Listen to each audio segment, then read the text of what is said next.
Welcome everyone to our online hybrid seminar, which is called Connecting Archive, Perpetration and Research Work, which is part of the workshop Archive of Perpetration.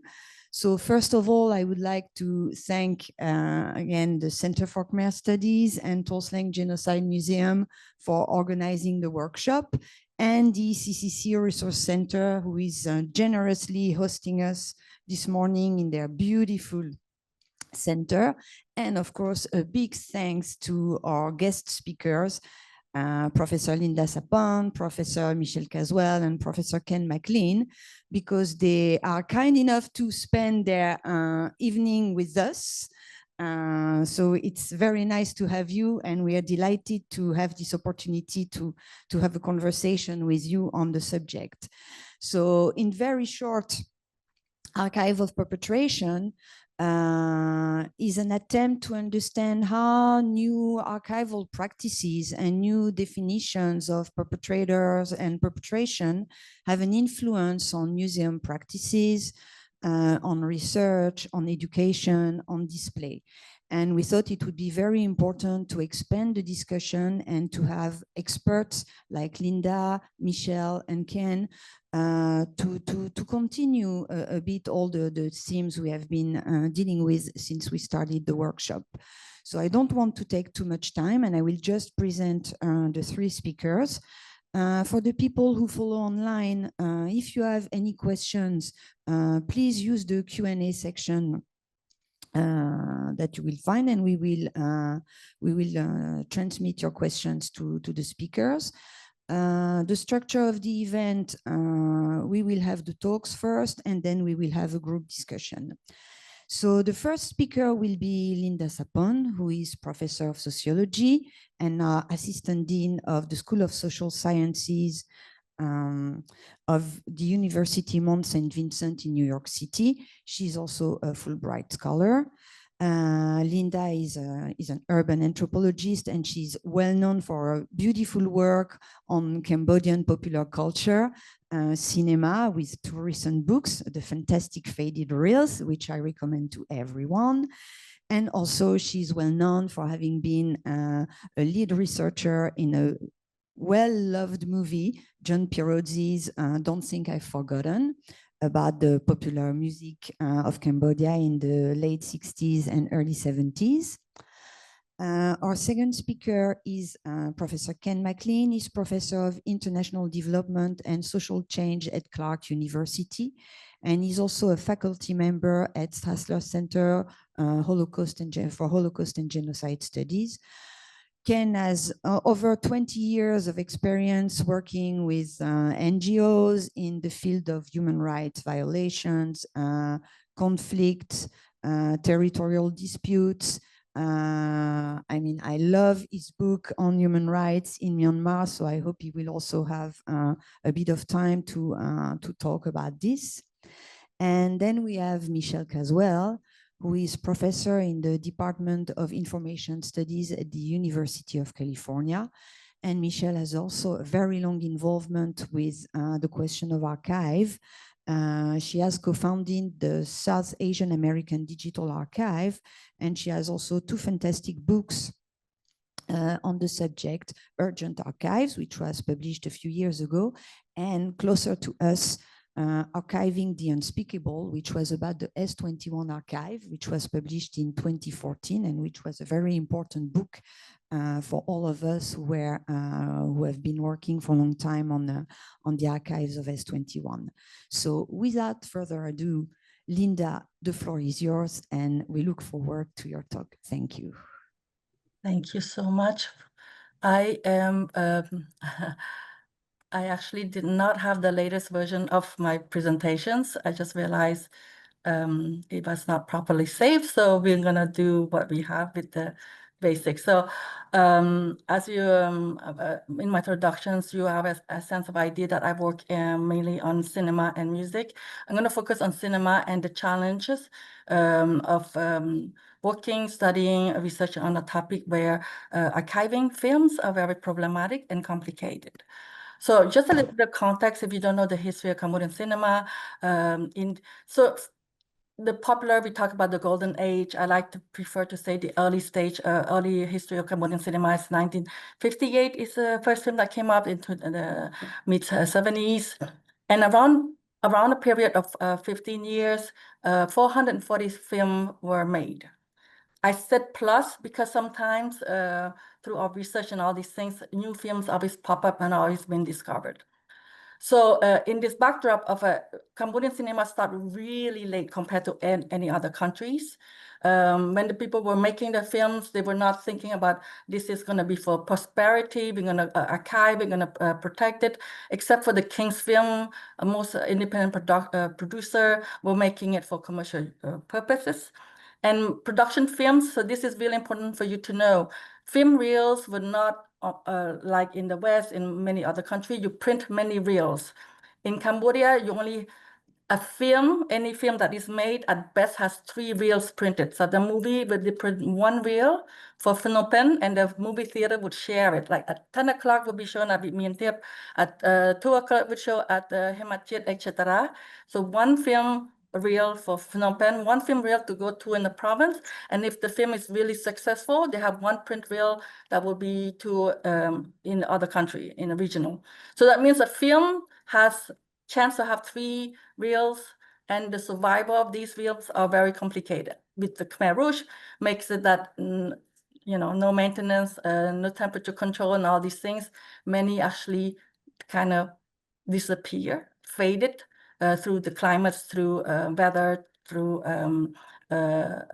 termites, etc. So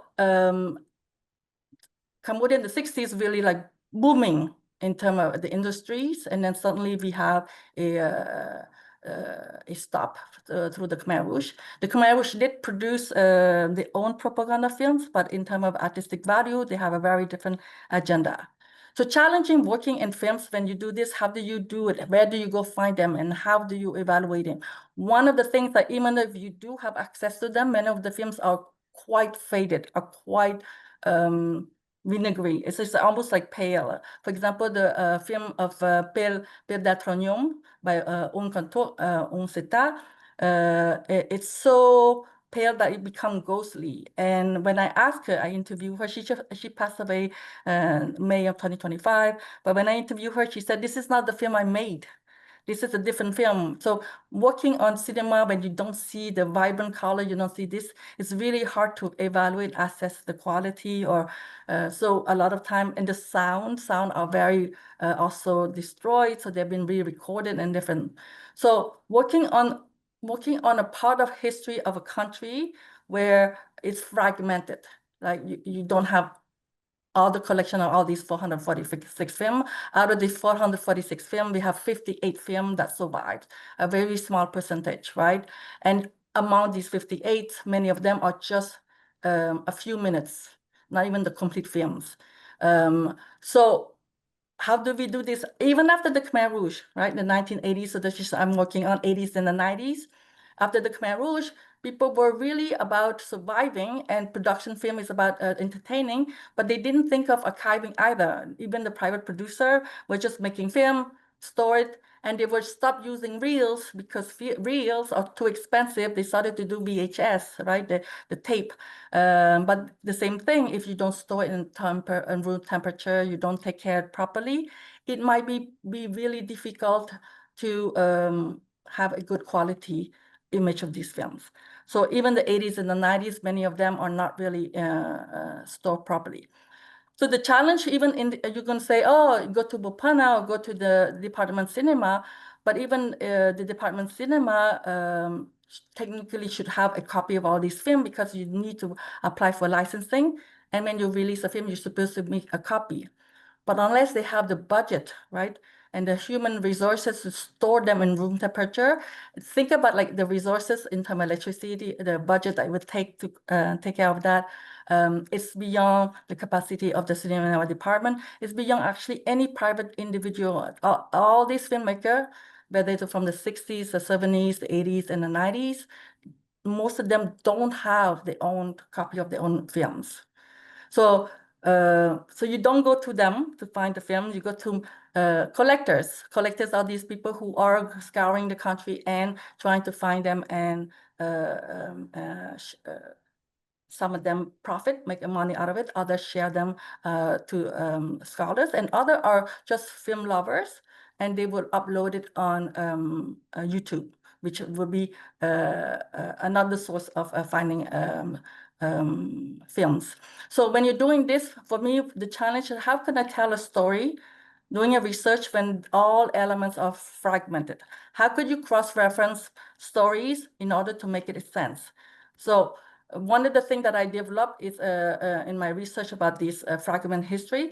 So even despite the few films that survive, which I have access to almost all of them through the collectors, I still need to verify the sources. So one of the things is the survivors, the people who are who were witness of the history, who were part of the industry, whether from the 70s, the 80s, and the 90s, they could tell the stories.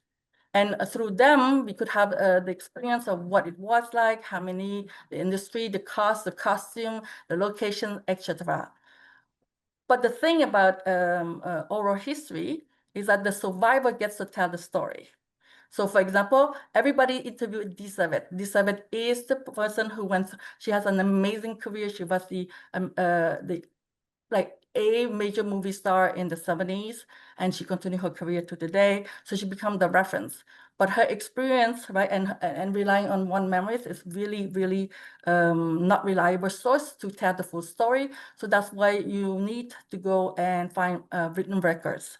So I go to look for magazines, any magazines, newspaper, because sometimes newspaper they mention the film release, so they put an ad to say this film will coming up. Then we could see that's how we had. That's why through the collection of Hui Watana, who's in Paris, started to collect this listing. I actually cross-reference it with all ads magazines. Say, okay, in this interview they mentioned this movie. We're gonna have listed in the title and who acted with all these things. It's a really tedious work, but at least we could not rely just on oral history. We combine with written records. But then, as I mentioned earlier, right, where do you find your sources? Working in cinema in Cambodia is also working in digital archives. That means the source that you need to go is in YouTube. Many people are uploading things that they found, because even like the diaspora community, like in Lowell and Long Beach in California, who actually were a consumer of this product, especially the cinema from the 80s and 90s. So they were having these VHS, they were buying them, and many of them are keeping them. And then the kids or grandkids actually started to digitalize them and upload it on YouTube.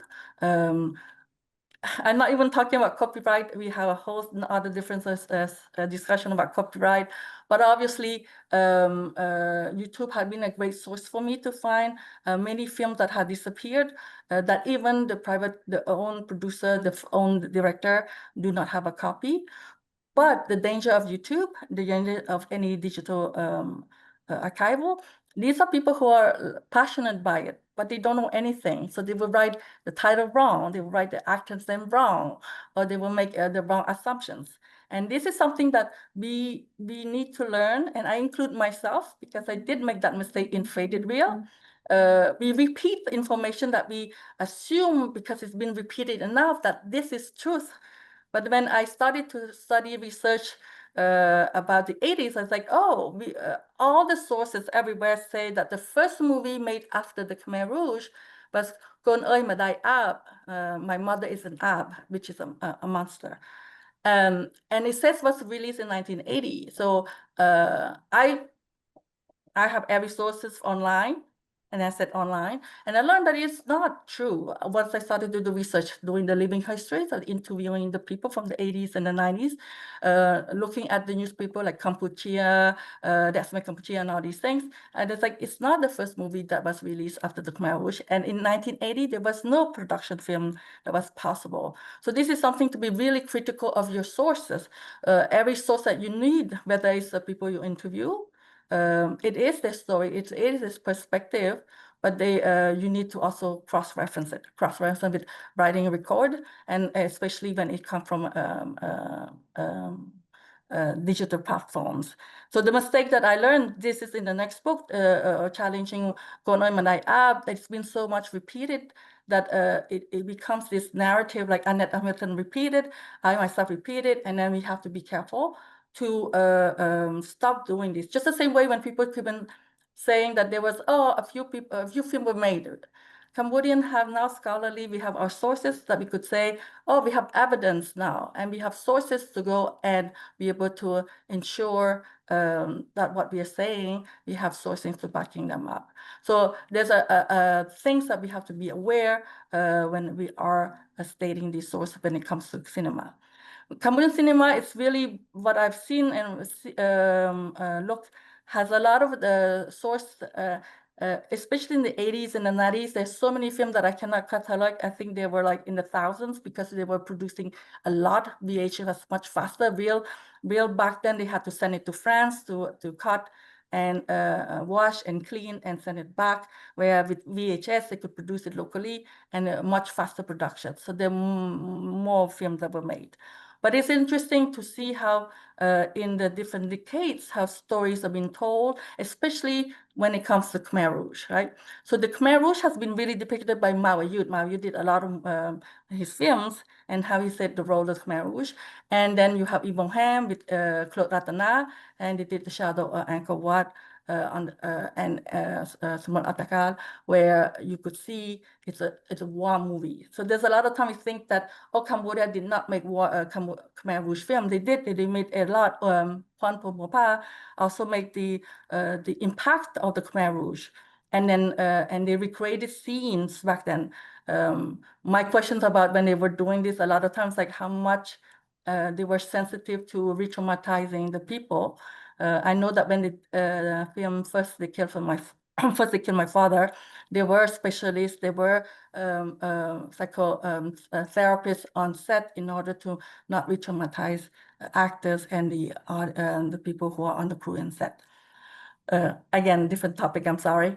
But you have to be really critical of your source. So I'm really sorry because this is not the version that I have. It's a bit shorter. When we are doing research about Cambodian cinema, we really have to be critical of source. We have to be aware of the provenance of where you're getting it. And we cannot repeat informations without evidence to back it up. We have to have the provenance. So provenance coming, I'm not saying that, for example, if you're doing oral history, you're interviewing Disabit, interviewing Saint Butum and Unsita and all these things, not that they are lying, but people's memories capacity are limited into what they remember, especially the older generations after the trauma of the war, things are remembered differently. So that is why you need to back up your research when it comes to cinema through some kind of written documentations. Cambodian artists from the 60s, 70s, all the major actors, Disabet left just before the Khmer Rouge, but all the other, because their faces are visible, it is harder for them to hide their identity. So the people who survive, the cinema industry has been literally wiped out. All the major movie stars, male and female, and director were quite the target. So one of the numbers that I always hear that I don't have the capacity to prove this is like 90% of the artists, Cambodian artists, were killed by the Khmer Rouge. I could say for the cinema industry, it's very close to the 90% indeed, because very few have made it.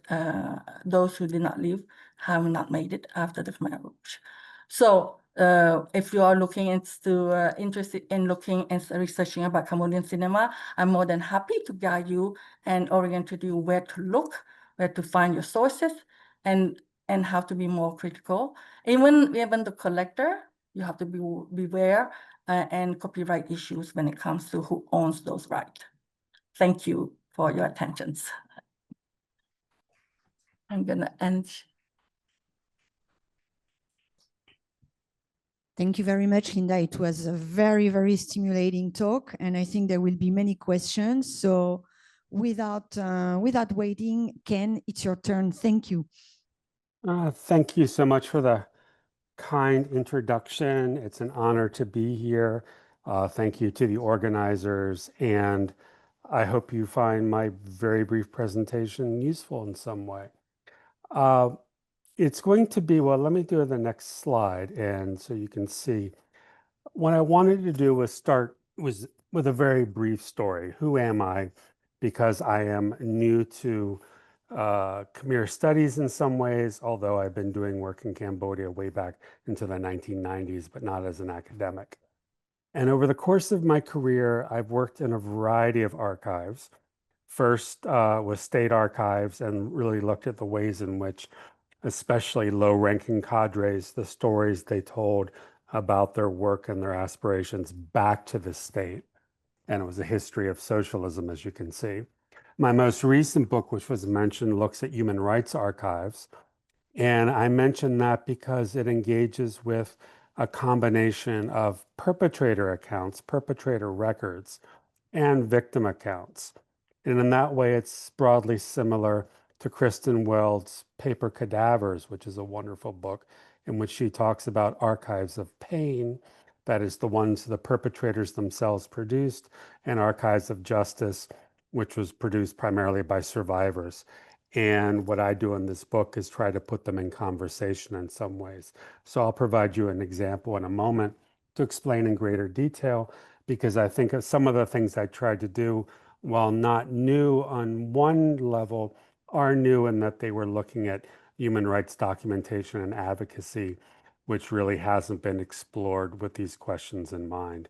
And some of them you may find useful for your own accounts. And most recently, I'm doing work on so-called perpetrator archives, looking at different kinds of confessions, primarily at the Tulsa Genocide Museum, with its very own director of archives, Piatra, who might be there. I'm happy to answer questions about any of these if we have time. So let me jump into Burma and Myanmar. I am not going to go into detail about the conflicts. It's horribly complex and they date back at least 80 years. What I want to do is focus in a little bit on the book structure and then a piece of a case study that will get at some of the methodological issues I find interesting, and hopefully in some way you do as well. So the point I want to emphasize here is fact production, as you can see in the title. What do I mean by fact production? Well, first, let me apologize. I always tell my students not to put too much text on a slide, but here I've done exactly that. But I did it so you can follow along, and I'll elaborate. So fact-finding in the human rights context is really about trying to determine the who, what, where, why, when, and how. That is, what happened, what transpired, who was responsible, who were the perpetrators, and what kinds of actions are recommended. And in the context of human rights advocacy, it's quite often criminal sanctions of one form or another, either against an individual or an entire government. So the one challenge for me was to, as I say here, to write and unwrite.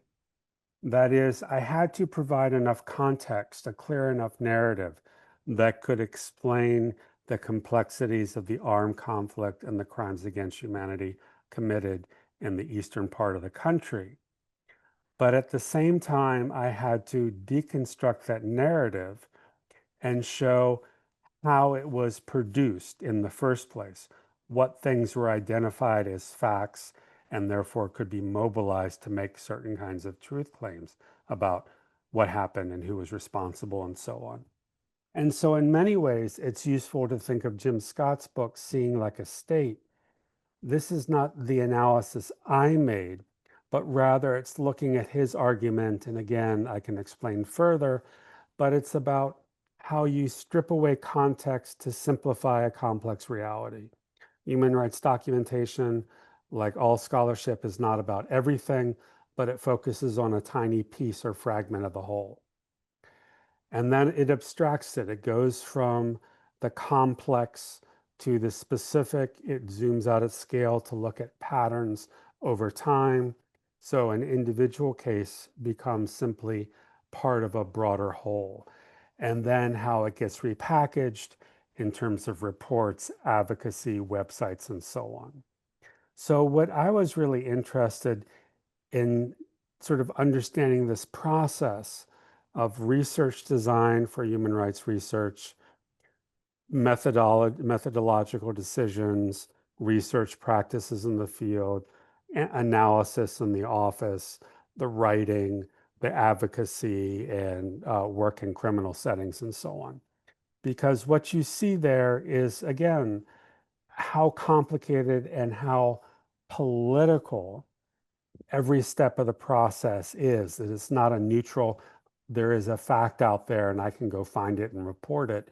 And in that way, it's not dissimilar in some respects from our work as scholars, particularly when we're dealing with something as politically and morally charged as perpetrator archives. So what do I mean concretely? What you're looking at is a forced labor order. That is, a military commander, a state military commander, wrote down and stamped a brief order telling a village that they needed this many men to provide this amount of labor, this amount of food, to do this task. Otherwise, they would be beaten, tortured, or killed unless they did so. All right. This is not unusual. In one chapter in my book, I looked at forced archives, and I went through 2,000 written orders, just like the one you saw, and looked at how the organization, the human rights organization I was focusing on, went about translating the original in Burmese into English, and what changes were made, and where the translation broke down, and what kinds of concepts they had to explain in a footnote because there wasn't an equivalent, or if there was an equivalent word, it would not make sense without several sentences or a paragraph to explain its broader contextual significance.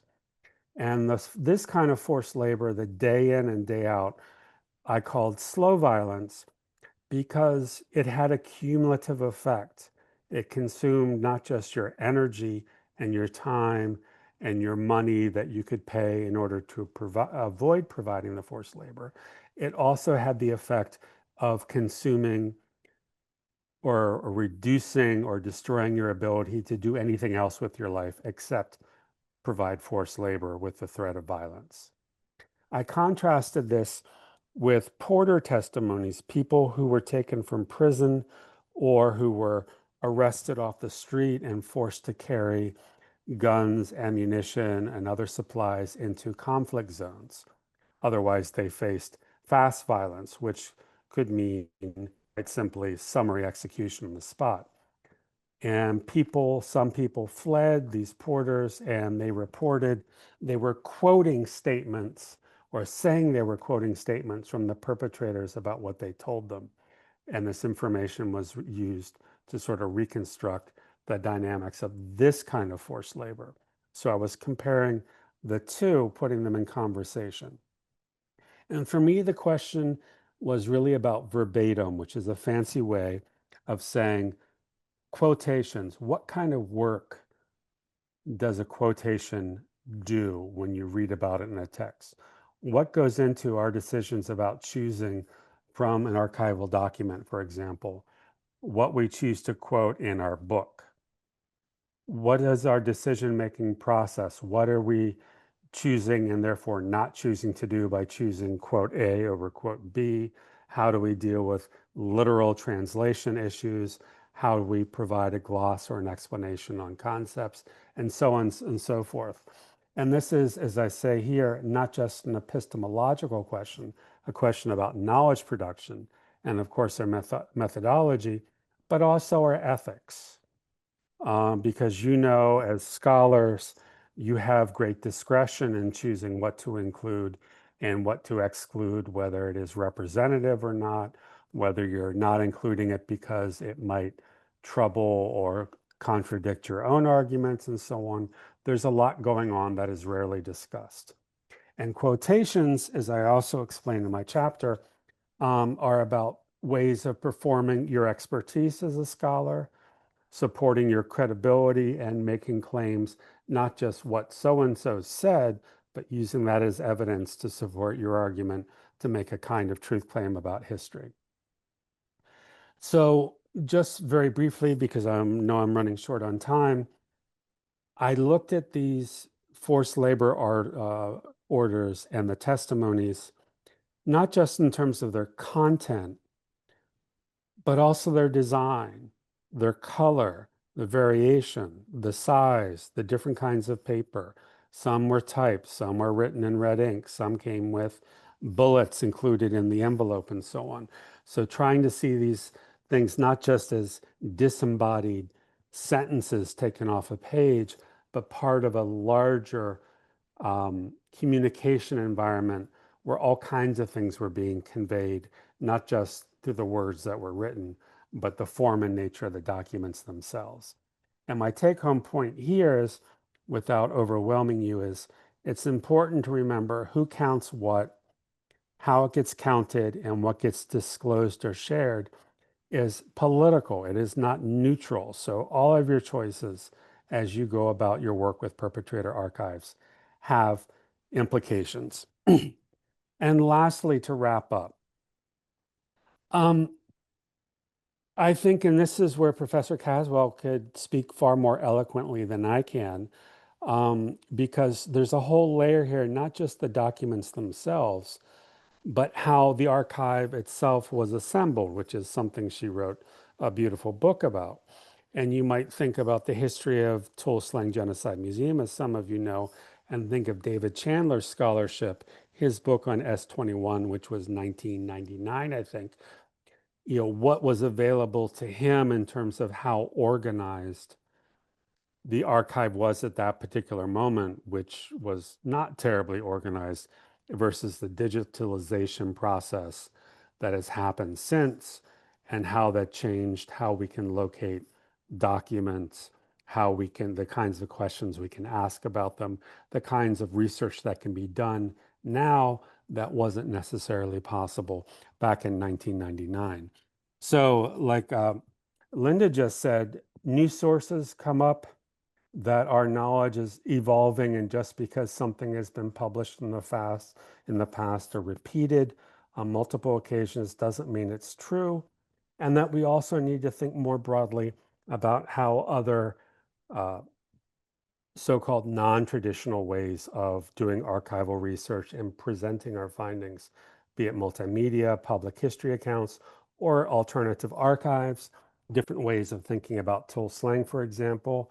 I suspect that's something you have talked about.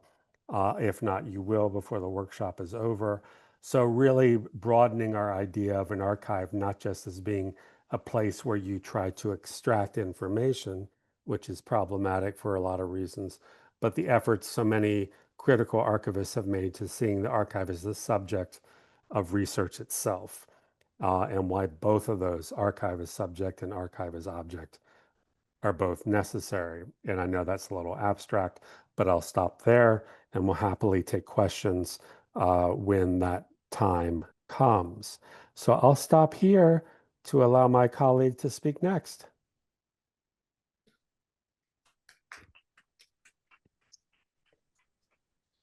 Thank you for that. And let me share my screen. Okay, thank you very much, Ken.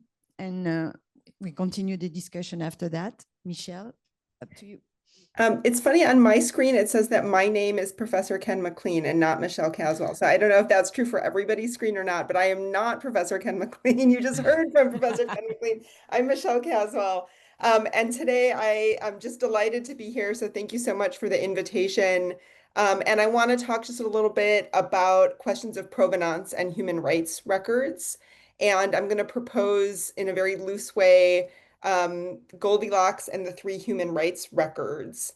And I'm hoping to get it a just right form of provenance, by which I mean archives that reflect an interpretation of provenance that is not so loose that we lose all historical context, and not so tight that we overdetermine meaning and reproduce the rhetorical harms of perpetrators. So I'm part of a project now called the Indonesia Trauma Testimony Project, which involves a group of historians and political scientists that are based in Indonesia and Australia that are creating a digital archive documenting the 1965 anti-communist purges in Indonesia. And so my presentation today builds on some of the ideas that that group has been working through. And there's a special issue of the Journal of Critical Library and Information Studies that I'm working on editing right now with that group on provenance and human rights records, which I hope will come out next spring, sometime next year. So I don't have that much time, but along the way, there are kind of 5 major milestones to the talk. The first is, what is a human rights record? What is provenance? What are the dangers of too tight a provenance? What are the dangers of too loose a provenance? And then what I'm calling a just right provenance, which to me is a survivor-centered approach to archives and a feminist care ethics approach to archives. So the first question of what is a human rights record? So back in 2016, one of my fantastic graduate students, Noah Geraci, and I published an article in the Journal of Contemporary Archival Studies entitled Developing a Typology of Human Rights Records. And in that article, we expand the definition of human rights records outside of a narrow legalistic framework. And we cite my colleague Anne Gilliland as saying all archives are human rights archives. So we posit both that we should examine records that document discrepancies in and abuses of power everywhere as human rights archives, and that also such records must be activated for human rights uses to be considered human rights records. So Noah and I delineated the concept of human rights record using 5 interlocking vectors: who created the record, why the record was created, when the record was created, where the record is currently being stewarded, and how the record is being used. And so the record is inside the pentagram in this admittedly very rudimentary diagram here.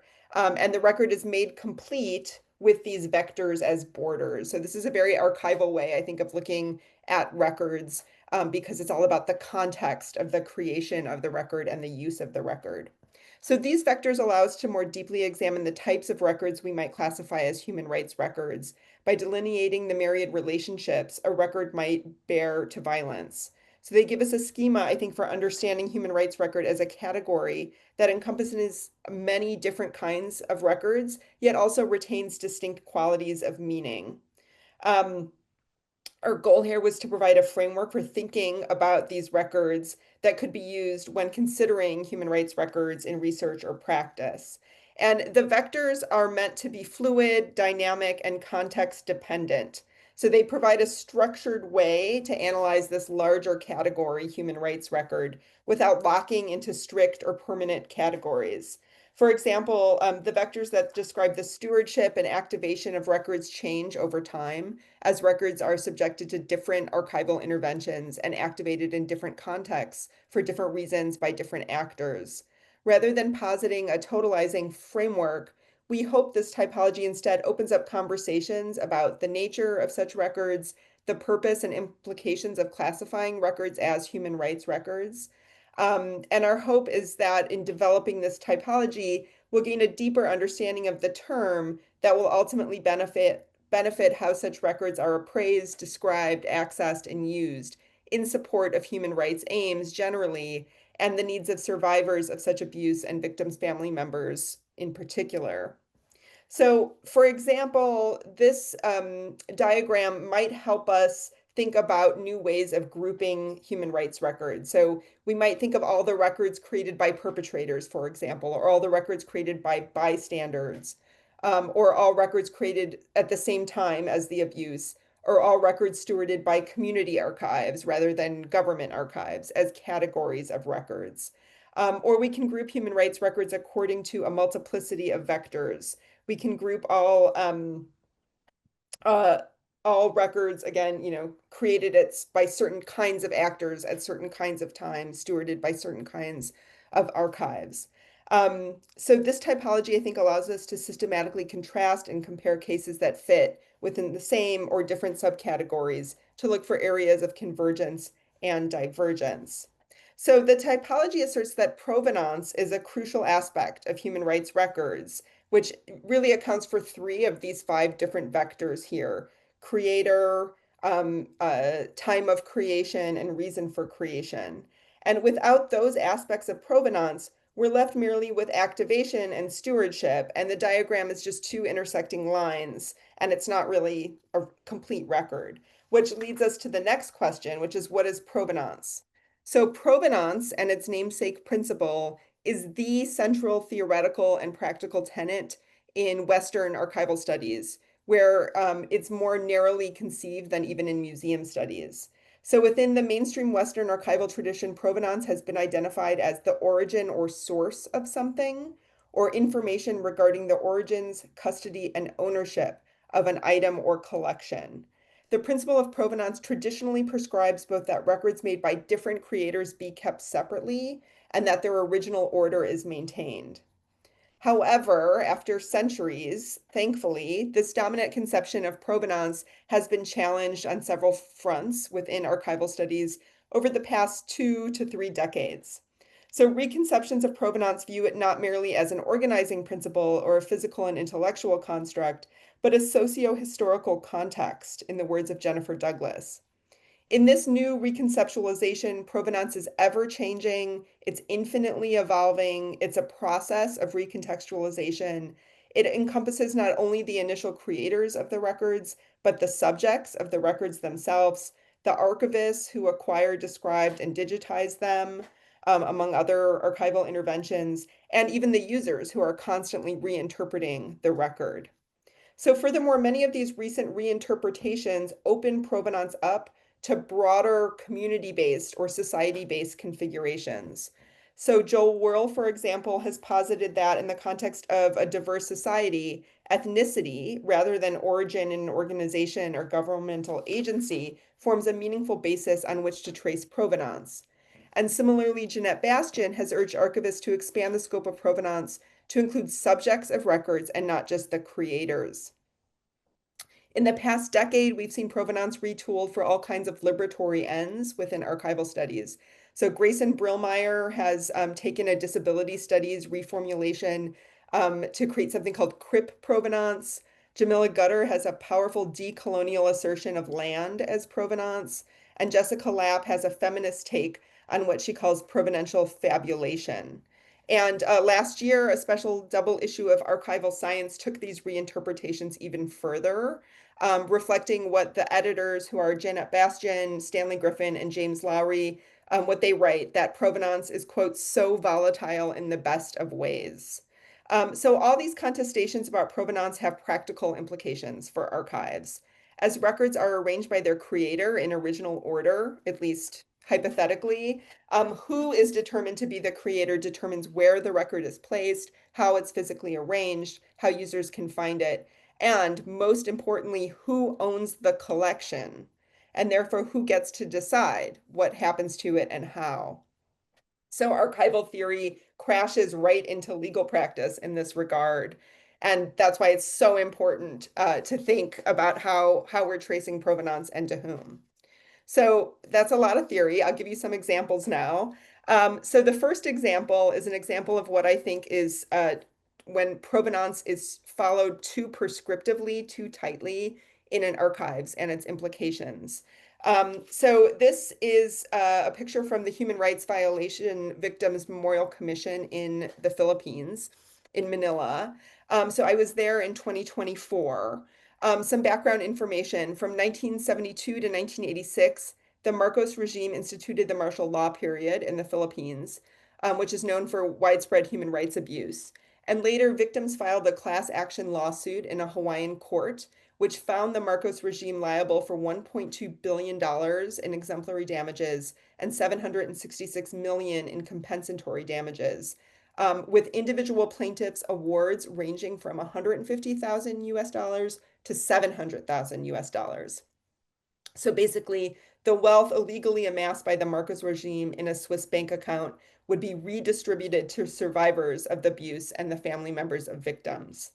Yet how practically can you figure out how to distribute these funds when there are so many survivors and victims' family members throughout the Philippines? So the Human Rights Victims Claims Board was a quasi-judicial body established in 2013 to assess claims for monetary reparation for human rights abuses committed during the martial law period. This body issued an open call for claims, which required extensive documentation that many victims' families did not have, and so therefore could not even be eligible for it. But over the course of 5 years, the commission reviewed more than 75,000 applications and officially recognized 11,103 claimants as eligible for reparations. But what they did was they created a scale of abuse, which was then used to assign point values to cases. So for example, 1 point was awarded to victims of involuntary exile, where there was no force or violence. On the other end of the scale, 10 points were awarded to those that were killed or disappeared and still missing, right? So you have the scale of violence. And in between, points were meted out based on whether or not bodily damage was ruled permanent. Rape victims who were virgins at the time of rape scored higher on the point scale than those who were not. So there's all kinds of decisions that happened in this assignment of point value. So, the 10-point families were awarded more than the 1-point families. And then in 2018, the commission announced its final decisions. It dispersed the reparations, and having completed its mission, it closed up. Its files then form the basis for the archives at the Human Rights Violation Victims Memorial Commission. Those archives maintain the original order of the records according to the principle of provenance. That is to say, the files are organized according to the point value assigned to the victims. So I will zoom in here. So for example, all of the 1-point cases are together on the shelf, and all the 10-point cases are together on the shelf, right? And this same order is replicated in the commission's website, right? So it reproduces the same provenential logic, and I screenshotted a drop-down menu here where you can see, how you would find someone based on the points that were assigned to their case. So this means when, survivors or victims' family members visit the archives, they must first find out how many points were awarded before they can find a person's file, right? So in this way, the archives follows the organizational scheme that is reflecting both the primary logic of the initial harm and a secondary logic of harm that recognizes certain forms of harm as more harmful than others. And then users have to then enact that same system of harm, logic of harm, in order to access the records. So for me, this is too tight, too narrow an interpretation of provenance. Provenance has like a stranglehold on these records, and it forecloses possibilities and controls narratives, and uses, again, this very narrow logic to view these records. And I say this without issuing, honestly, any critique to the archivists at the Human Rights Commission, because they're doing really heroic work in the face of a great deal of political pressure and a real risk of historic erasure. But this is, too tight a provenance, I think, even in the digital realm where we could do something differently. And now I want to show you an example of at the opposite end, what I think is too loose a form of provenance. And this is an example from Cambodia. So this will be quite familiar to those of you in the room, or part of it is. So in 2014, I published my first book, Archiving the Unspeakable Silence, Memory, and the Photographic Record in Cambodia, which traced the creation, use, and reuse of a collection of the photographic mugshots taken by the Khmer Rouge at Tuol Sleng prison. And I know some of you work with this very collection. So in that book, I addressed this concept of provenance, and I argued that if you read the concept of provenance too narrowly, then the provenance of the Khmer Rouge records can be traced solely back to the regime that created them, in which case the Tuol Sleng mugshots are the work of a very few Khmer Rouge photographers, which then fixes their provenance to the settled, finished, and finite functions of a singular bureaucratic agency which existed in a particular place and date range. And in that very narrow interpretation, Tuol Sleng mugshots are government records whose custody and potential use can be confined to the current government as Cambodia as the successor state of the Khmer Rouge under the doctrine of inalienability from archival studies. I argued that, by contrast, we should be examining the Tuol Sleng mugshots in light of this ongoing discussion about the concept of provenance and the possibility of reading records against the grain in order to uncover different stories that were not previously heard. Knowing after doing this work that Cambodian archivists have so carefully traced the provenance of these records, desperately searching to identify the names of the people in them and honor them. Imagine my surprise when this was 5 years ago in 2020, I encountered the following image for sale in a very expensive furniture store in Los Angeles. And I was stunned to come across the photograph reproduced here as home decor. And by the way, the store just went out of business. But I'll zoom in so that you can see the picture here. So it stopped me in my tracks when I saw it. It's a mugshot from Tulsang, upon which someone has photoshopped some clouds. So again, no provenential information at all given in this furniture store, like where is this from, who took it, who's in it. One can assume that most consumers would have no idea, right? They're just looking for some decorative objects in a furniture store. I've since been able to track down what I think is a digital copy of the original photograph. And it was reproduced, among others, in a publication by DCCAM. So this is, I think, the original, though I don't know for sure. And when we put the two images side by side, we see that someone has not only photoshopped clouds over this woman's face, but edited out the crack in the negative and most egregiously the number 241 on her tag. I do not think we know who this woman is. I was in touch with DCCAM staff trying to confirm what they might know about her, but they did not know her name. If anyone in this room does know her name, please let me know. I would really like to know. So, there's lots of contextual provenance information about the record itself that we have. And you can see here, this is a screenshot from the Tulsang Genocide Museum website. So the item in the furniture store shows the dangers of too loose a provenance. What we have here is a willfully incomplete record transformed into an aesthetic object, divorced from context, as has happened too often with this particular set of Tulsang photographs. And this then becomes a record of Western commercialization rather than a record of Khmer Rouge abuse. Without any provenance, we open the floodgates to racist appropriation, we disrespect the victims, we commit a disservice to the past and the present. And I think, just seeing that one image in the furniture store makes me think, how much damage can one provenance-less record do? And I think the answer is a lot. So with those examples in mind, too tight a provenance in the case of the Philippines Human Rights Commission and too loose a provenance in the case of the furniture store, what do these different records tell us about how to proceed in building other human rights archives?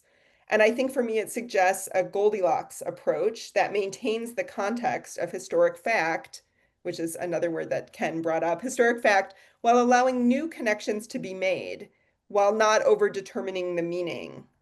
And how do we get there, right? I think the answer will change with context, the context of the context. I think a Goldilocks approach will be rooted in what I call a feminist care ethics for archives. And this is taken from an article that I wrote with one of my other students, Marika C4, in 2016, where we really tried to shift the relationship between archivist and creator of record, subject of record, donor of record, to one that is based in care rather than that's transactional or about stuff, but about relationships. And we asked, what if we begin to see archivists not only as guardians of the authenticity of the records in their collections, but also as centerpieces in an ever-changing web of responsibility through which they are connected to the record's creators, the record's subjects, the record's users, and larger communities. What happens when we scratch beneath the surface of the veneer of detached professionalism and start to think of record keepers and archivists less as sentinels of accountability or accomplices in human rights violations on the other and less acknowledged end of the spectrum, and more as caregivers, bound to records creators, subjects, users, and communities through a web of mutual responsibility. So if archivists are caregivers, then we can center our care on those with most at stake in the stewardship of the records, and that is survivors and victims' families. So I started to sketch out, again, this is from 2014, so quite a long time ago, what I would call the survivor-centered approach to human rights records. And this was from an article in Archival Science. And I came up with 5 different principles, and I don't have time to read through them, but participation, shared stewardship, multiplicity of formats and perspectives, seeing records as tools for political activism, and reflexivity. I think these 5 principles all still point us where we need to be and provide a roadmap for the complexities of maintaining a just right provenance for human rights records. And in conclusion, I know these are not easy principles to follow and they're very context dependent. But if we use the needs of survivors and victims' family members as our ethical center, acknowledging that there's no single way, there's never consensus, I think we're moving in the right direction.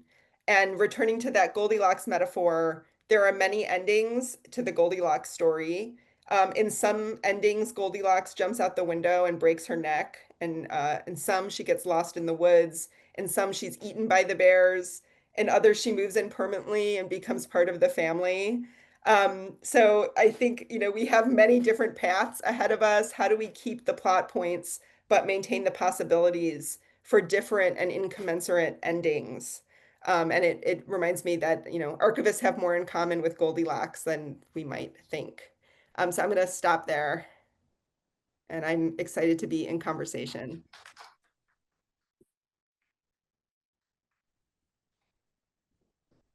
May I add something before we begin? Professor Caswell, have you heard about Matt Lowry? Who is that? Can you? He's a Irish artist, quote unquote, who took 2 slang pictures and he edited them by putting color. Yes. So Did he use AI for them? I don't think he. I don't know how. So if you allow, I'm sorry, the audience. I Okay, just want to yes, show please. this. One moment. I'm gonna share. Share now. Here.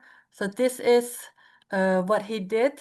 So he took a picture and it was published in Vice. He colored them and he added a smile. He edited them, and he so he claims to give humanity back to this victim. And he claims to have permission from the museum, which he did not, and the ministry. And he write them false informations about, like saying there was like, I don't know, a banana seller and all these are just narrative. But obviously, and remove any sign of violence, like here's another one, but in this case, remove the bleeding hands and all these things. So this is more than offensive, it is really harmful, right? So I just wanted to add to this issue of provenance. Yeah, no, thank you. I remember seeing that example on Twitter and also just losing it and having to, scream when I saw it. And I think also AI also raises some other new, really scary possibilities for this same kind of decontextualization on a much wider scale. Okay, thank you so much to the 3 of you. It was really fascinating. I think there will be a lot of questions, comments, remarks, reactions. Before I will open first the floor to the public. So are there any questions to our speakers? Any comments? Any things you want to say? Because we have heard about the archive as process. We have questions about materiality. We have questions about fragments. So what would you like to ask?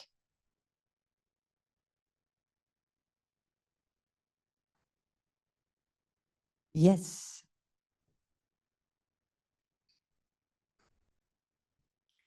Thank you very much to the three of you. It was really, really very interesting.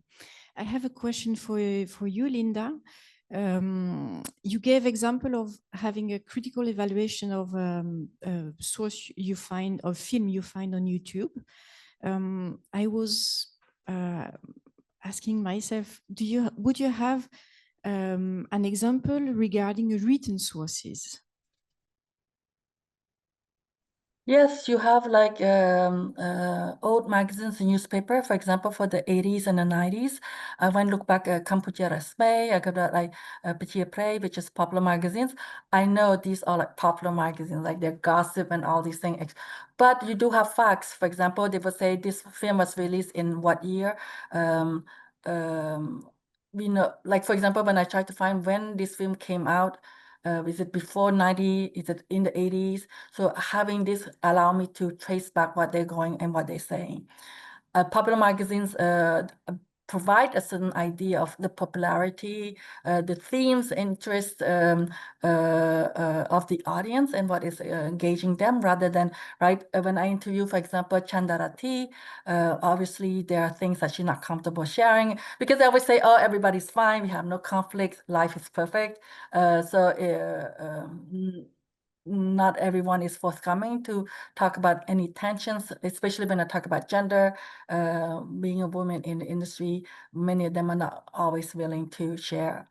So having going to the written records allow me to understand better the context and the political, the economic context at the time. I am not sure I answer. If you want a specific, like what did I, sometimes like in magazines, you find titles of movie that, for example, interview Pompon Bopa, and she even, because of memory is related, she even herself forgot about movie that she made. And I would say, oh, I found this interview that they mentioned this, and they would say, oh yeah, I made that film, totally forgot. So these are the things that written records is a little bit more reliable because it's fixed in time for dating, right? Dating time periods and all, and to do this. Are there any further questions, Petra?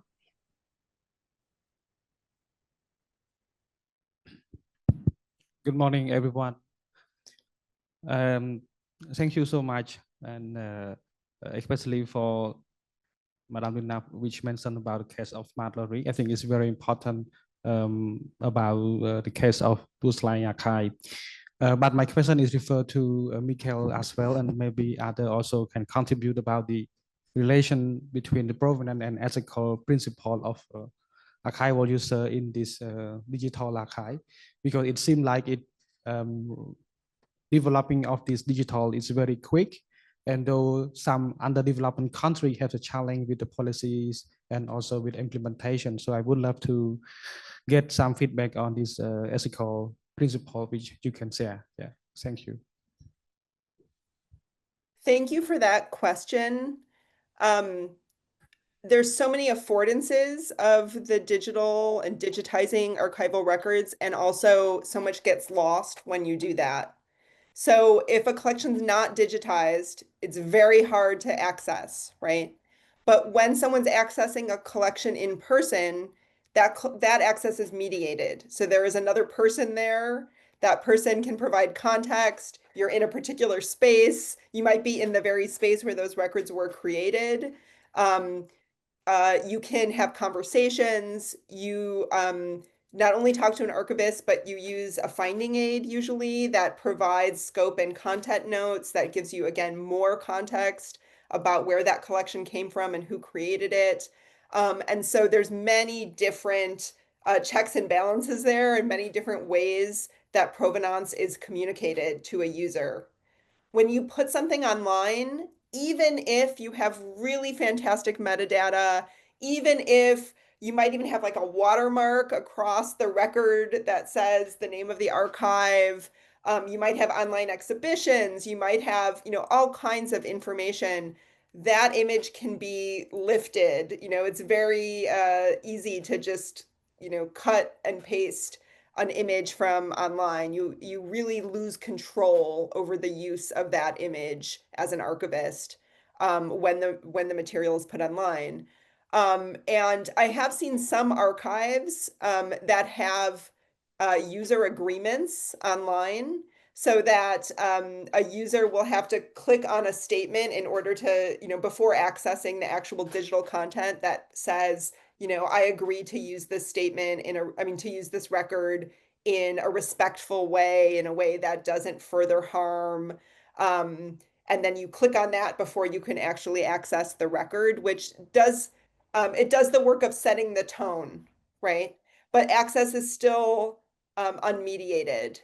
And it's very hard then to communicate that not everything that has ever existed is in a digital archive, right? It's only very certain, subsets of collections that make it online for a whole host of reasons, right? A lot having to do with appraisal, a lot having to do with funding and infrastructure, and who pays for digitization, who pays for the very intensive commitment to digital preservation, right? Because digital files have to be kept up, they have to be migrated to new formats. It's very expensive to do that.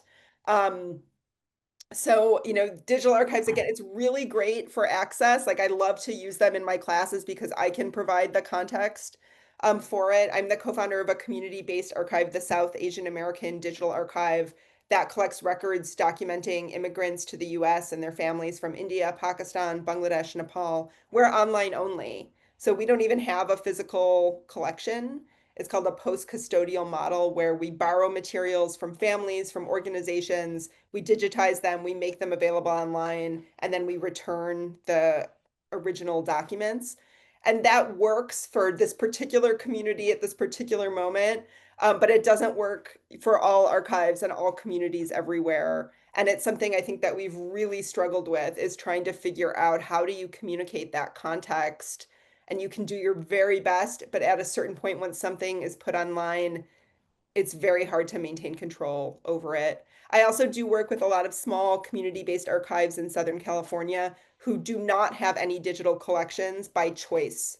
So it's true they don't have the infrastructure or the money or the labor to do it, but they don't want to do it because it means that their community loses control of the narrative once that material gets put online. But I'm curious what LinDa and Ken have to say also.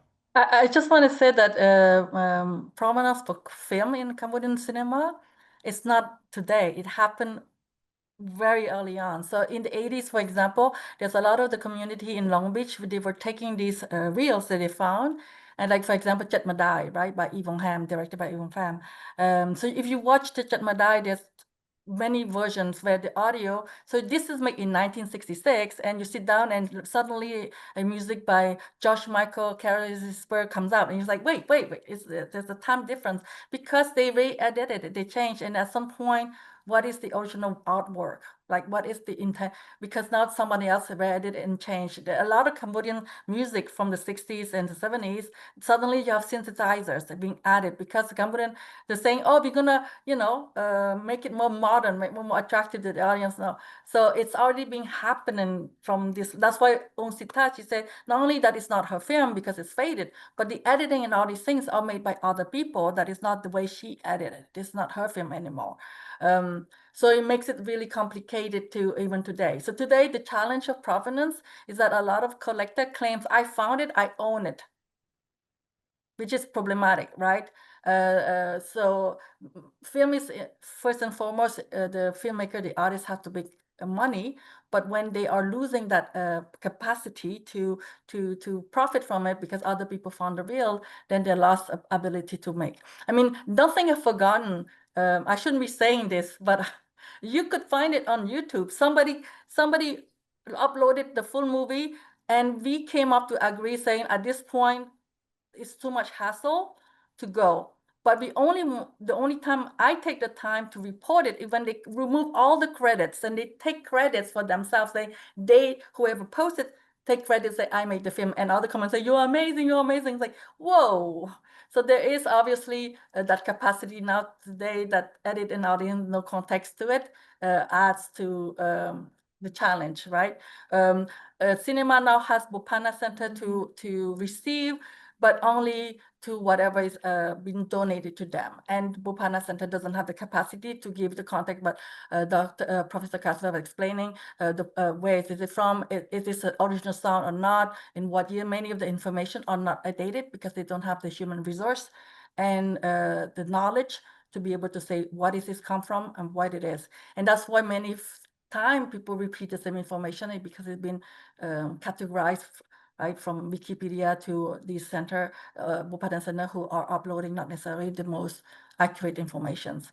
So a lot of human resource that we need to be able to, there's a lot of information up there. So yes, it's quite challenging. Ken, what would be your take on that, on these questions? Well, in the United States, you often hear people saying the AI is in the Wild West stage, meaning that there is no law and might makes right and so on and so forth. And for me, while I certainly share these concerns about reframing, recontextualizing mugshots as art and commodifying them for purchase or claiming to have directed a film they did not. My human rights work takes up the question of these digital things in digital form as potential evidence in criminal proceedings. So there's a lot of debate at the International Criminal Court about, born digital media and under what conditions, if at all, it can be admitted as probative evidence. That means contributing to the decision of guilt and innocence as opposed to providing context. And there have been many cases, and the ICC doesn't have its own standard policy yet. It's dealt with it in a case-by-case basis. And if they reject evidence, they don't have to explain why. They simply say, we're not admitting it. And so it's really hard to get a sense of, in terms of best practices.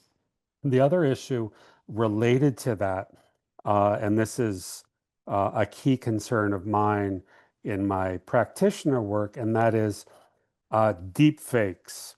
There are more and more deep fakes, not just of pornography, which is where much of it has been located, but increasingly faking evidence or obscuring evidence of human rights crimes. And the fact of the matter, except for specialists, some of this stuff is so good, it's very difficult to determine its actual empirical validity for the reasons we've been discussing.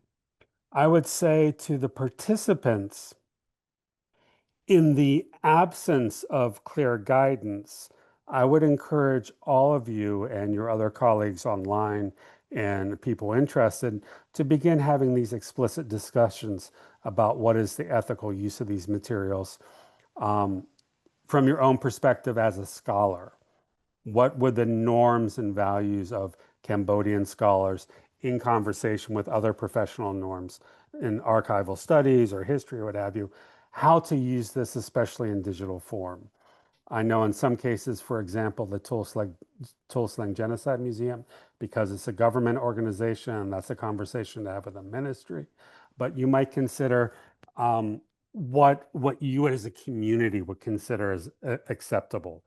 That's not necessarily legally binding, but having these conversations, I think, can be really helpful as it relates to perpetrator archives. So that's what I would encourage. Thank you very much. I think we have some questions online, so I propose that we look at them and then I will give you the floor again. So we have a question from the director of Tulslang, Hang Nisai. Do you see the questions, LinDa, Michelle, Ken? Yeah. So let's start with the question of Hang Nisai. What do you see? Yeah. What do you see the Killing Field film?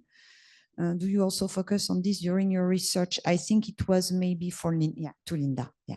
Actually, I feel a bit the outlier for this presentation. I hesitate to join simply because I don't, my research is not about the archive. I use the archive part of my like this materiality to understand the history, because it was never been done, the history of Cambodian cinema, and I needed to use the different archive to understand it, and I learned from it a lot. But I'm not a specialist. I don't reflect on it. I just being conscientious when I'm telling this story. So my topic is not the archives or even the killing fields or the Khmer Rouge. So the 80s, for example, a lot of people think that Cambodia did not make a movie about the Khmer Rouge. My next book, I will talk a little bit about it, but it's not my main focus. So the first book, the next book coming in, is trying to telling who's who and what happened. And then I'm much more of a cinema study, so doing camera lenses and movement and understanding the artistic aspect and the message and plot character. So that's where I come from. So I'm sorry, I'm a little bit out of my water here zone.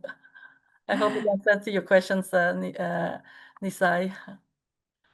Okay, excellent. So next question from Terit. How can archives responsibly preserve and represent survivors' memories of atrocity, given that time can cause memory to fade, fragment, or become inconsistent?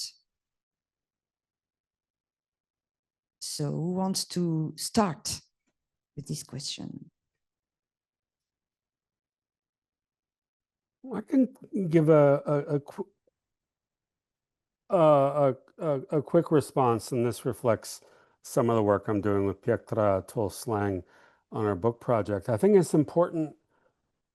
So when you're thinking of Tol Slang and say the confessions, with very few exceptions, you're talking about victims, as opposed to survivors like the few men, the survivors, Boom May and others, who sell their books on the physical premises.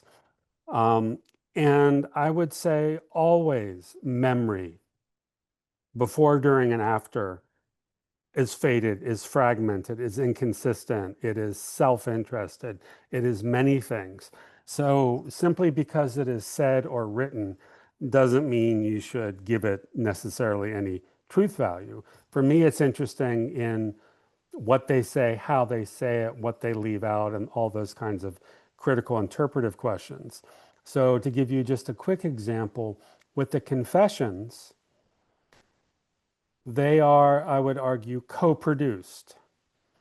That is, there are question templates the interrogators were clearly given to ask about CIA and Vietnamese connections. There was clear direction from Deutsch and Nguyen Chia about what things to ask. There were annotations about changing or removing things, that the prisoner learned over time what it was they were supposed to say in order to stop the violence. There were cultural scripts that they drew upon.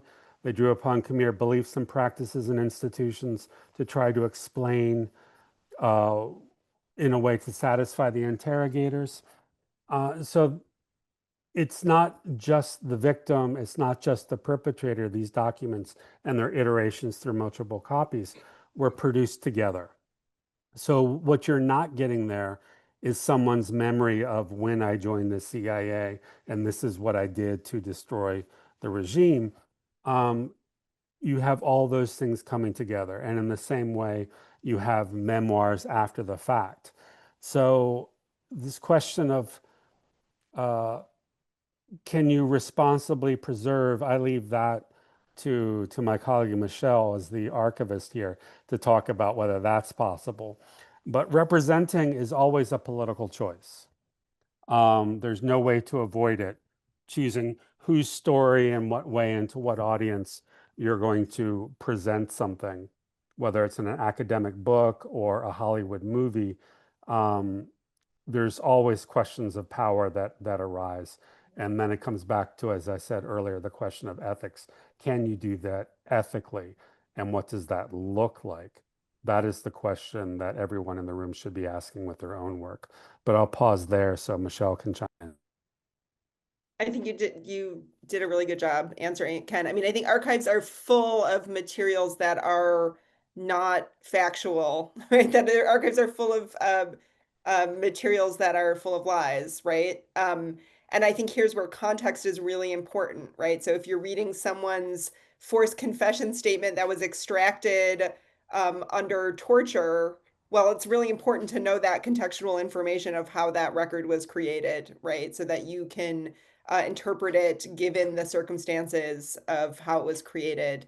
And this, I think, also answers maybe the next question too about context and why context is so important. As archivists, we say we're in the context business, not the content business, right? So because it's the context, the idea that if you are preserving the context of the creation of the record, you're imparting some really important knowledge for how to interpret the content of the record. And so, we don't make value judgments about, oh, this content is accurate or it's not accurate. It's really, what does the context tell you about the accuracy of the content? And it's really up to the users of records to make that determination. But also this, the notion of like responsibly preserving something is also not a neutral decision. It's completely a political decision. From the very start, what becomes a record, what record is found worthy to be put in an archive, what archives are then used to write histories. So I highly recommend, if you haven't read it, Michelle Rolfe Trio's Silencing the Past, Power in the Production of History. It's a fantastic book. He was an anthropologist, not an archivist, so didn't use the same vocabulary archivists use, but outlines, the process through which silences get perpetuated through the creation of archives. So yes, we can preserve these materials responsibly, and that's, again, it's so key, I think, to have that contextual provenance, but at the same time, to not have that provenance really be so narrow and so limited that it forecloses other kinds of possibilities of reinterpretation and reuse. In the case of those Philippine Human Rights Commission records, to have to know what someone's point value they were assigned to find the record, to me, again, that's like too narrow, because you have to reproduce that same order of violence in order to access the materials. And I think, digital archives afford new possibilities, right? There are many different entry points and different ways that we could allow entry into records by different metadata points in digital archives that don't reproduce that same logic of violence. But of course, that takes resources and expertise and labor to do that. But it's possible. And here's where that responsibly preserve, again, preservation's not neutral. It doesn't happen by default. It happens as a result of many ongoing political and monetary choices. I'm going to answer this friendly, Terry. Professor McLean started to talk about his journey a little bit. I didn't do this, but I think who I am led me to where I'm doing. I feel an urging as a Cambodian, a responsibility and the need to document all the actor, all the filmmaker as much as I can, interview them so that their stories stay. Whatever context as possible, I do my best. So I work with Bupana. So when I interview, I audio record them. I ask them permission to audio and to film them. So that for prosperity, for anybody else, ask as many questions I could possibly do, from their personal life to their artistic journey to their career and etc. I feel that sense of responsibility to create the archives, because the archive doesn't exist. Because, right, popular magazine and all these things didn't always cover in a way that it deserved to be covered. So I also make decisions in terms of my career, the decision to publish at the DMC, a Cambodian publisher, rather than a American university press, and have it translated in Khmer. It's a choice that I made. I'm not making money. Well, publishing here doesn't make money anyway, but it's not as prestigious as all these things. This choice is about accessibility. I wanted the Cambodian student, the audience to have access to it.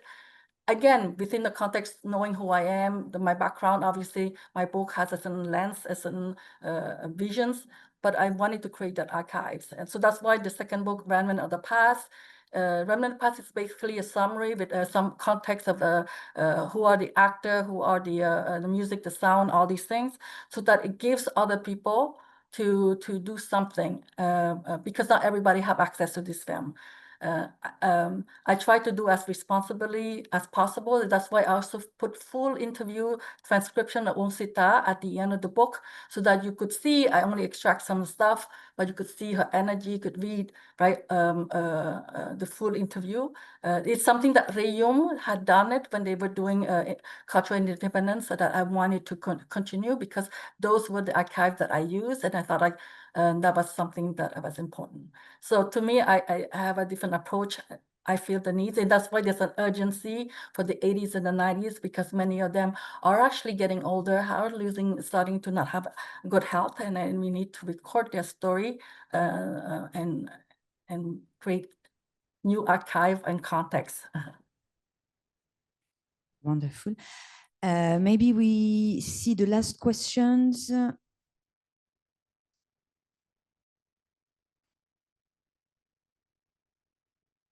Yeah, so we have one question from Hang Nisai to Michelle. Could you advise a bit more the importance of provenance and ethics of the archive for researchers? And a question from Judy Ledgerwood to all of you. How can researchers access the Torslang archive today? Is it through DCCAM using microfilm? Is it all digitized? Well, I think among the participants, some can give a good answer. So, but please, the first question, Hang Nisai. Yeah, I would say just provenance is just the key contextual information that you need in order to interpret the record itself.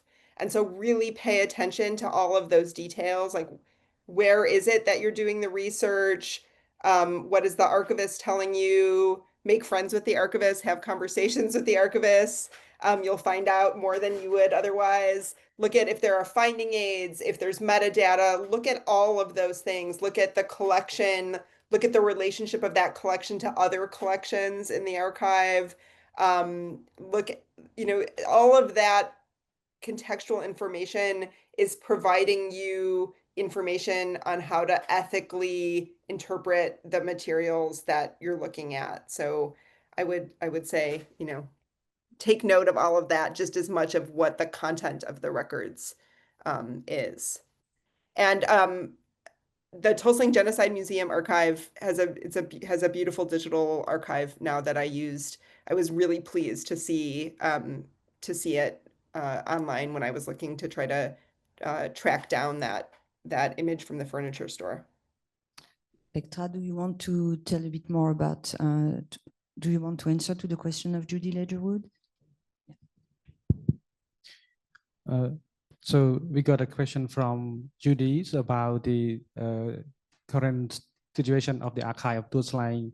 So all record the physical one is stored very well at the museum, and then those almost 750,000 pages that have been preserved, we have more than 60% have been digitized and also indexing for the people who access on the website. So all those almost 400,000 pages now available on the Torslang Genocide Museum Archive website. But part of that confession and that the material was considered to be the restricted material. So you need to contact to the museum staff to get this permission to access. But majority of this information, list, photo, and all other material are available. Thank you. Wonderful. And we have two last questions from Cindy. Thank you very much, Cindy, for joining us. So are there certain exemplary just right provenance example of digital archives that provide context, ethical communication with users, as well as transparency of production of the digital archive? And second question, What might be more community-facing approaches of engaging provenance? Oh, that is a difficult question. And I think that will be a wonderful conclusion for the talk. So the three of you, what do you say? Cindy, thank you for that question. I wish I had more examples of just right provenance, and I'm hoping with this Indonesia project to aim towards it. But I don't have a ready example of it. I have to think more about it. I don't know. Professor LinDa or Professor Ken, do you have any good examples? Sadly, no. None of the archives I've worked with in the past were digitized. They were all manner of records, but nothing like this. And the first time I'm actually working with digitized records at all is with Tool Slang Now. I would perhaps kick the question back to Michelle and ask her to share the results of the special journal issue once that becomes available. And I'm hoping that one of your contributors might be able to say more on that. Yeah. But I can't think off the top of my head of any example that I would say is just right. I think that's the goal we're working towards, but what that will actually entail is to be determined. Yes. I thought, oh, go ahead, LinDa, sorry. Just my experience, like Institut National des Archives in Paris, which what most Bopana collection come from them. It has no context at all. It's just like this footage. And so there are many production that are Cambodian, like newswear from Cambodia, but because they were saved in Paris, but then they are on loan in. So there's a lot of ethical questions about like who owns and who has. So Bopana doesn't have the right to license them, even though it was Cambodian productions.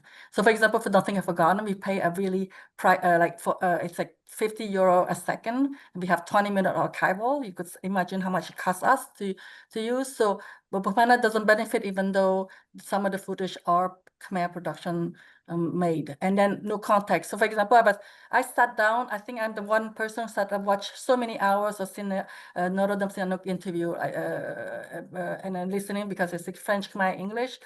And this is how I go like, oh, there's a footage. It's like, that looks like Yul Olaron. And we froze it and we were able to go. And because there was nothing explaining us what it is, we have to sit down and scour all these footage. Well, I did that. So yes, no example from my end either. Yeah. I will say, Cindy, I thought of an example that I wouldn't say is like, they've achieved exemplary ethical status, check, it's done. But an example of an archive that I think is really putting in the work to try to think through what that looks like and what that means with their community is the After Violence Project archive, which until recently was called the Texas After Violence Project archive, but they do more nationwide US-based work now. And the After Violence Project archive, it started out very narrowly looking at death penalty cases in the state of Texas and doing interviews with family members of people on death row and preserving oral histories around that particular death penalty cases. But then they expanded their work to really focus on people impacted by state violence and mass incarceration more broadly in the US. And many of the people who work for the organization are also directly impacted by state violence and mass incarceration. And I think they are just such an incredible community of practitioners and survivors that are really thinking through these questions about how best to represent people, what are the care protocols that need to be in place. They are leaders in what I would call trauma-informed practices for doing archival work and care, seeing archival work as a form of care work. And so, I don't think that anyone has figured it out and here's the final answer, but I think they're doing the hard work of thinking through it for their particular community. And I think it will look differently for different communities. Ken, LinDa, do you have last something to add about this idea of community-facing approaches of engaging provenance? Some suggestions? I think in an ideal world is that all the collector who has been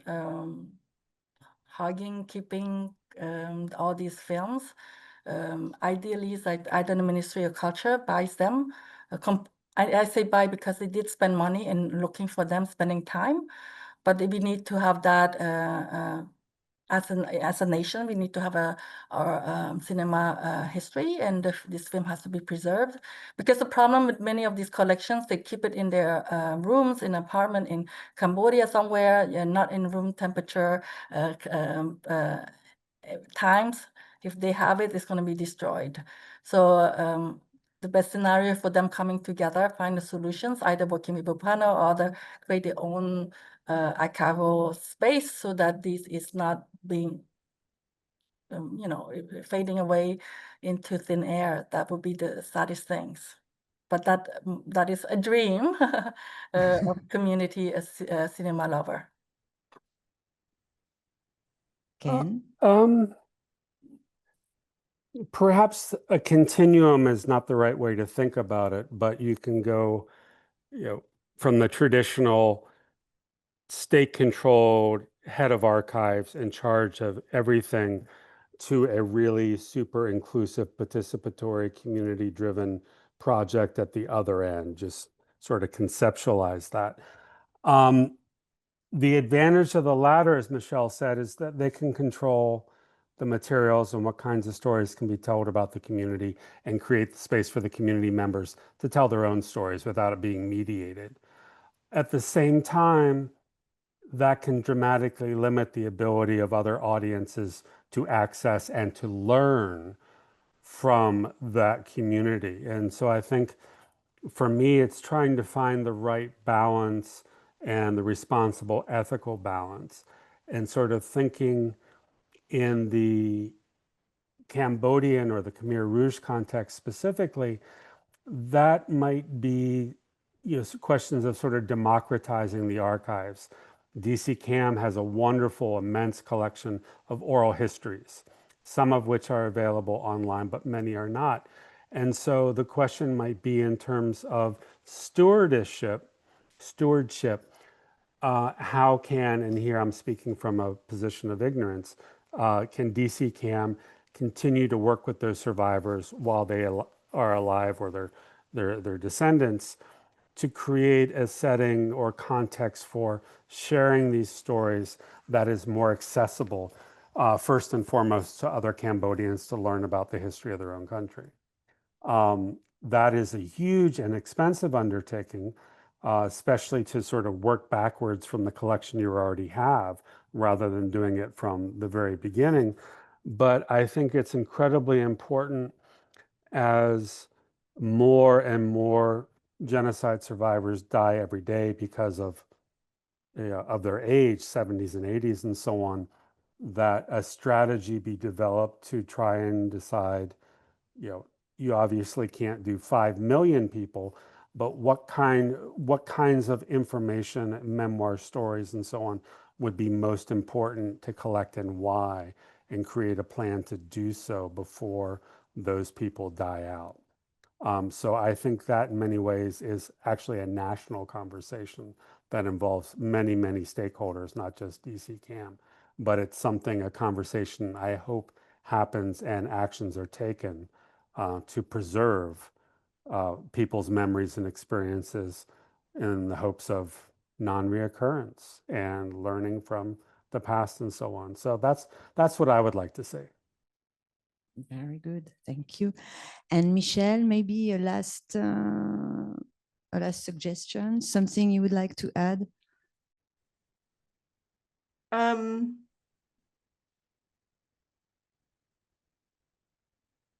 I think LinDa and Ken did a good job. So perfect. So we will please, let's applaud our wonderful speakers. So we thank you so much. It was wonderful. It was really stimulating. I think we will have many hours of discussion now to unpack everything that has been said this morning. We thank you so much for being with us because we know it's very late. So we will let you have a very good night. And we will continue because I think we have some more archival material to see this morning. And of course, we thank again the ECCC Resource Centre because it has been a very nice place for this fantastic online seminar. So thank you again, and let's continue the discussion another time.